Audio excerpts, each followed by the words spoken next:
What up guys, I'm Kristen with Be My Travel Muse and welcome to another fantastic video about solo travel. So this video is all about the best places in the world that I have found to travel alone.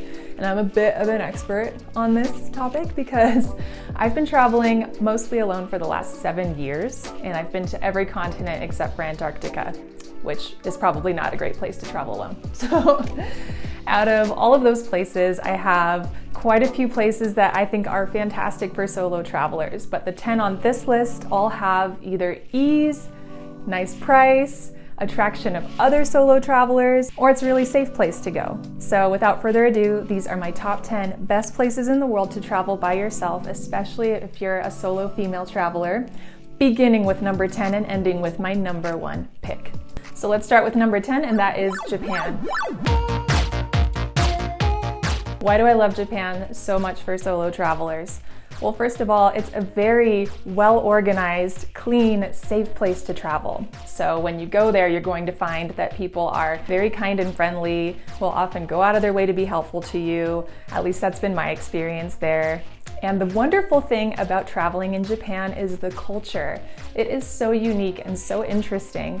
I remember heading to Harajuku in Tokyo and just being amazed by the fashion, by the food. I mean, I went to this place called Robot Cafe and it was just kind of absolutely crazy.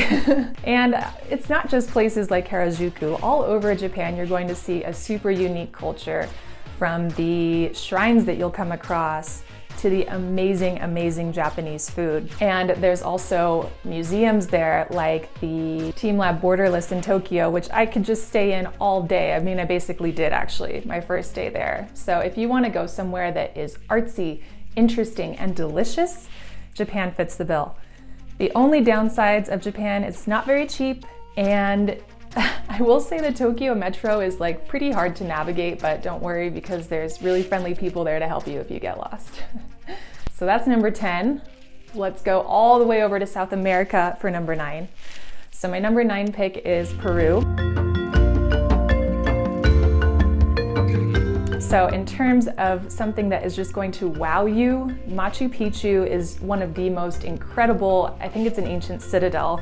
No one really knows the whole history of it, but in terms of ancient ruins, it's just so spectacular. And the great thing about it is if you choose to hike there on the Salcantay Trail or on the Inca Trail, which is what I did, you can join a group and they're very well organized. The food is really good on these things, you guys. And so if you know early enough when you're gonna go, because these do tend to book out a year in advance during high season, you can join a group, trek to this beautiful place, and have an amazing time. So I actually went on a 4-day backpacking trip by myself in Peru, which I don't recommend if it's your first time, but it's just such a stunning place with so many glaciers, amazing mountains, and blues that I have never seen in the water before. So in terms of wonderful places in South America, Peru is awesome. You can also bus around very easily, and there may be some language issues if you don't speak any Spanish, but I didn't go there speaking very well Espanol, so I did pick it up, and you can too. Next on my list is the USA, where I'm shooting this video right now. There's so many places in the USA that are amazing for solo travelers. People might be surprised that Hawaii, New Orleans, I mean really any major city in the US can be so much fun to travel around if you're alone. But in particular for me, I really love the American Southwest. You've got Utah, Arizona, the amazing deserts and mountains of California. And if you really want a truly solo adventure, going out there, camping and hiking, seeing the stars, it's just one of the most amazing solo trips I have ever taken. Now, I did sometimes meet people when I was camping, but for the most part, that is a trip that you will be doing on your own unless you're going to the really popular national parks like Zion in Utah or Arches or the Grand Canyon, of course. But when it comes to an amazing adventure where you can truly come back to yourself and spend some time alone in just endless expanses without anyone else around, I think the American Southwest is one of the only places in the world where you can truly do that. Next is Germany.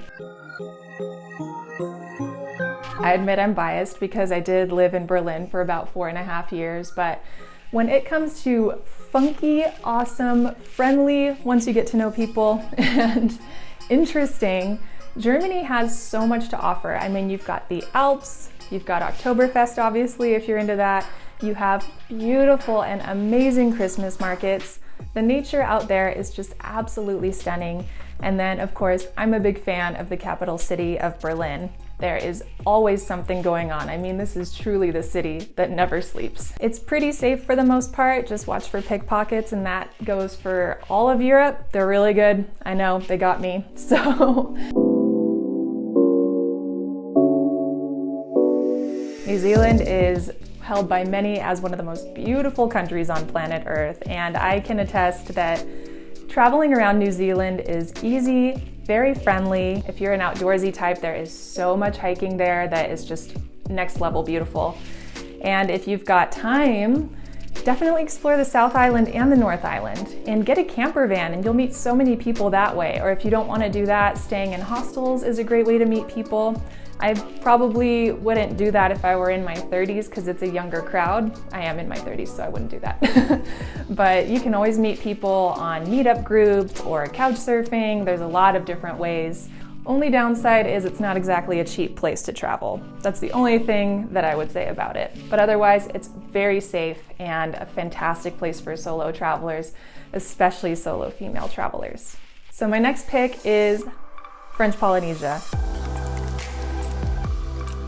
Some of you may have never even really thought about going to French Polynesia before, but it is one of the friendliest places I have ever been. I went for the first time just a few months ago, and I was just amazed by how friendly and sweet and welcoming the locals were. On my first day there, the guest house owner where I was staying invited me to eat a meal with his family, and I just thought that was so sweet. And that just really set the tone for the trip. People are always saying Yorana, which means hello.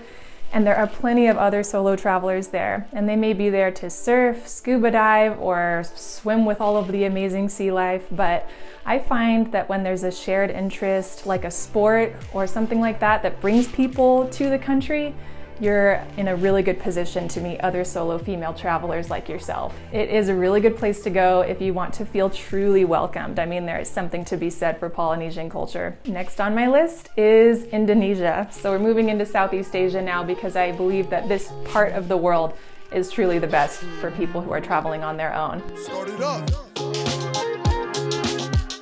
Indonesia is a big country, but a lot of people will go to Bali, or right next to Bali are the Gilis and Lombok and the Nusa Islands, and these are all great places to travel alone and to meet other people.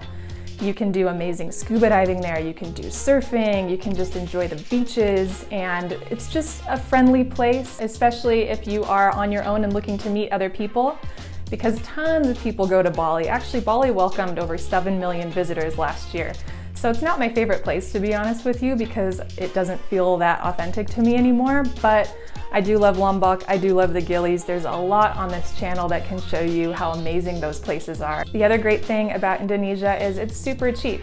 Once you get there, food, accommodation, a motorbike if you feel like driving yourself around, and activities are all really affordable. So I do love that about Southeast Asia. They are definitely a tourist-friendly part of the world.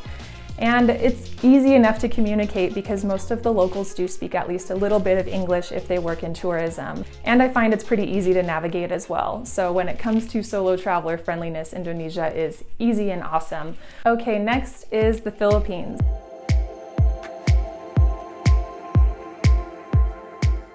I love the Philippines because the people there make it an amazing place. A lot of them speak English and they're very, very friendly and welcoming people. I mean, you are hard pressed to find people who are more proud of their own country than Filipinos. And whenever I'm there, I just get so many suggestions on great places to go. People want to take pictures together, in the more remote places at least. And it is just so stunningly beautiful. It's also very affordable, and I have found that you can find accommodation options really to suit any range, but even when you go higher end, it's not that expensive. And one of my favorite things about it is that you almost can't run out of islands to visit. So I have gone back 3 times now because there's just so much to see there and because I just feel so welcomed every time. The only downside of traveling in the Philippines is logistics. It can be hard to get around because there are so many islands, so just keep in mind that you should pack a lot of patience if you're going to to go. All right, we can't talk about awesome places to travel solo without my number 2 spot, Iceland. Iceland is a fantastic place to travel solo because it is regularly ranked the safest country in the world. I mean, people seriously leave their car running when they go in to go grocery shopping. Now that I think about it, that's not the greenest thing to do. But anyway, that just, I think, illustrates how safe of a country it is and how much people really trust each other there. And it's really hard to top Iceland in terms of amazing beauty. I mean, it is just stunning. You've got insane waterfalls, you've got amazing hiking, you've got the northern lights for half of the year, and it's just really hard to come up with a place that is more stunningly beautiful than Iceland. I mean, I was just pulling over, it felt like every 5 minutes in order to take another photo or like pet a horse or to just experience the beauty of Iceland. And it is definitely a very touristy place to go in the summer, but if you go in a shoulder season, you're going to get so much of it all to yourself, and it's truly spectacular. Now, if that scares you, meet up with some people in Reykjavik, hatch a plan to travel together, rent a car together, a camper van, and go have an adventure. I've got a ton of information on my blog about how you can prep for a trip to Iceland and the best itineraries as well, so you can hit that in the show notes below. Okay, so are you ready for my number 1 best place in the world to travel solo? It is... it's Thailand. In terms of the best places to travel solo because it attracts other solo travelers, is super affordable, is very tourist friendly, is easy, and has like seriously probably the best food in the world, it's just, you can't beat Thailand. I realize that some parts of Thailand are very touristy, but you don't have to visit those places. There are amazing spots up north and also in some of the islands that just don't even get that much tourism. So you can go to places like Koh Tao and Koh Phangan if you want to meet a bunch of people, but if you want to be on your own, you can go to Koh Yao Noi or Koh Yao Yai, and these are just beautiful, stunning places. And if you want to get some action, you can go to Bangkok, and Chiang Mai is a wonderful place. It's so full of expats, you're going to meet tons of people. And then my personal favorite part of Thailand is the northern areas where very few tourists go. So I actually rented a car and drove around and saw a bunch of stuff up there. So you could always meet some people in Chiang Mai, share a car with them, and go on a road trip. So I've got a video of some really amazing hidden places in Thailand on this channel as well for you to check out.